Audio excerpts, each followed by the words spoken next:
Bipartisan seems to be a rarity in Washington, D.C. Some people say it's a dirty word. My guest on KSAT Q&A today is not one of those. Will Hurd is a former U.S. representative for District 23, of course, former CIA officer, cybersecurity executive, author of the book American Reboot. You can read about him at willbehurd.com, but a lot of people, of course, are very familiar with you. Congressman, thank you for joining us.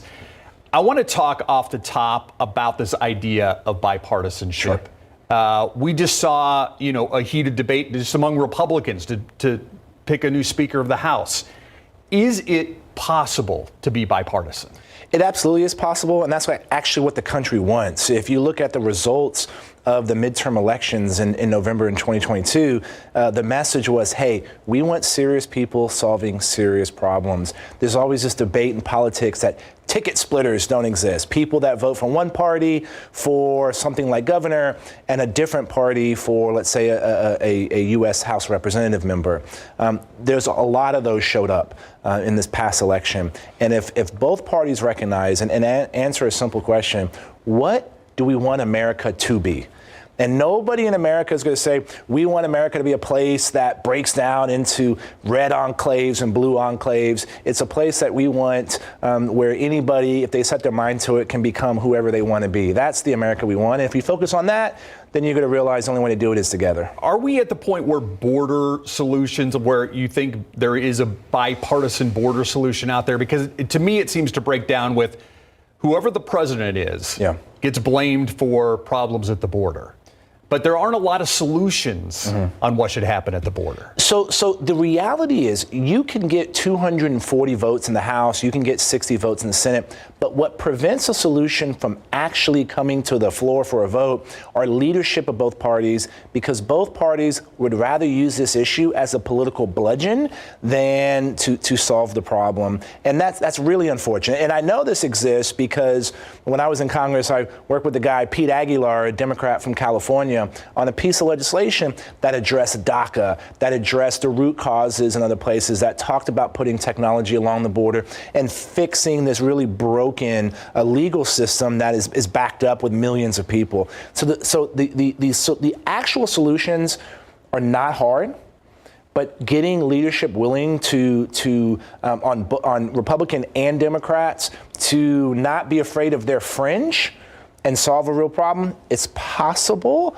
Whether the political will is there to do that right now, that's the real question. I don't think it is. I was going to say, are we getting closer, though?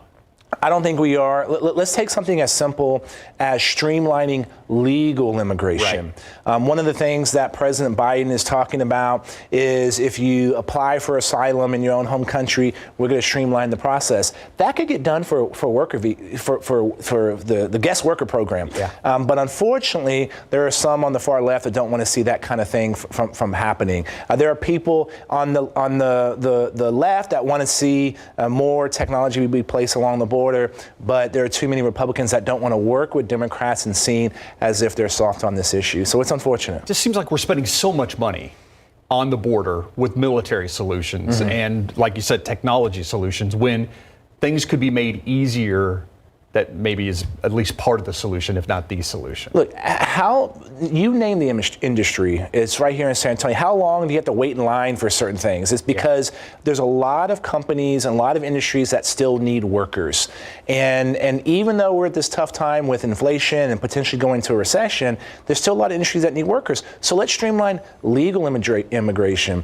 And unfortunately, the other problem that people have is not understanding what asylum is. There are literally folks on the far left that believe that anybody should be able to come to the United States, and that's not what asylum is. And it's not humane to give an excuse for human smugglers to take the money and life savings of people to go on this perilous journey. It's hard to get from Guatemala City to Eagle Pass, right? And that's not humane by allowing that environment for those kinds of things to happen. And so it's an unfortunate situation. And as you know, and you all follow, our communities along the border have been dealing with this, not just in this administration, but the last administration, and they are pushed to the extreme, and they can't bear the brunt of this problem, of this crisis, much much longer. All right, I want to talk quickly and lean on your CIA expertise.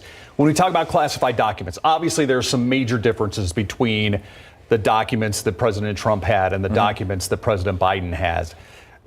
But when we talk about classified documents, how concerned are you as a former CIA agent that these classified documents are leaving places they should not be leaving? Well, that's what I thought. How it's the mentality and the mindset that it's okay to move these things and it's okay to have access to them when you're no longer in government. Had I taken documents when I was in the CIA, and if they were in my garage in San Antonio, or if I had them in a hotel somewhere when I'm traveling, guess what? We wouldn't be talking here because I'd be thrown in jail.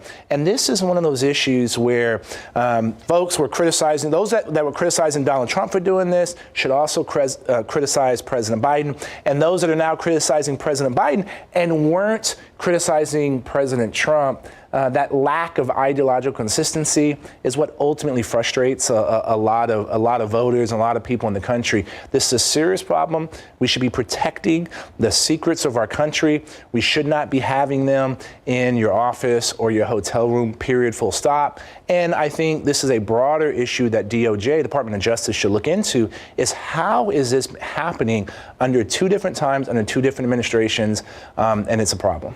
I want to talk about cybersecurity quickly. How concerned are you still about cybersecurity? It's kind of been pushed to the back with all these other issues we've seen recently. 2 years ago, $4.5 billion was stolen in cybercrime. 2 years from now, that number is going to be north of $10 trillion. That's what the T.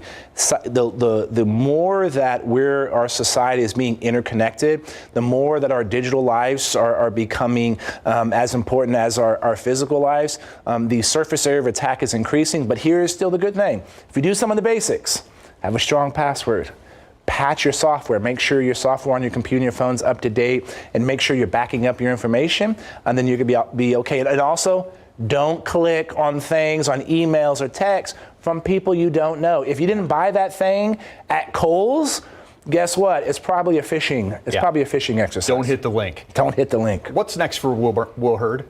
Well, look, Will Be Hurd, which is your website, willbehurd.com. Absolutely. Look, I'm enjoying my role now working with technology companies. I'm on the board of OpenAI. Everybody's talking about ChatGPT being involved in how these technology works. But the question becomes, is my political career over? Probably not. And I have to evaluate the other ways for me to help my country. Senate a possibility? Everything's possible. Run for president? Everything is possible.